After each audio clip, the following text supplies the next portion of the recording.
টানা ভারী বৃষ্টিপাত কাটিয়ে অনেকটাই রোদ ঝলমলে হয়ে উঠেছে সংযুক্ত আরব আমিরাতের আবহাওয়া। তবে এখনও চিরচেনা সেই কর্মব্যস্ততা শুরু হয়নি। বন্ধ শিক্ষা প্রতিষ্ঠানও। এখনও অনেক জায়গায় জলবদ্ধতার কারণে বিপর্যস্ত জনজীবন। মঙ্গলবার স্মরণকালের সবচেয়ে ভয়াবহ বৃষ্টিতে মুহূর্তেই উলট পালট হয়ে যায় দুবাইয়ের সবকিছু। সরজমিনে দেখা যায় এখনও পানির নিচে তলিয়ে আছে শত শত গাড়ি।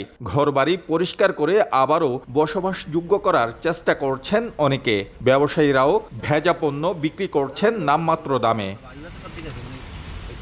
এদিকে ভয়াবহ বিপর্যয় কাটিয়ে অনেকটা স্বাভাবিক হয়ে উঠেছে দুবাই ও শারজা বিমানবন্দরের কার্যক্রম। দেশের বাইরের বেশ কয়েকটি ফ্লাইট বিমানবন্দরে অবতরণ করেছে। তবে বহির্গামী ফ্লাইটগুলো ছাড়তে বিলম্ব হওয়ায় বিমানবন্দরটি পুরোদমে চালু করতে বেশ বেগ পেতে হচ্ছে কর্তৃপক্ষকে।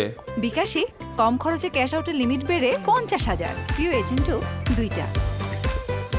যাত্রীদের ভোগান্তি কমাতে সব রকম প্রচেষ্টা অব্যাহত রয়েছে বলে জানায় কর্তৃপক্ষ।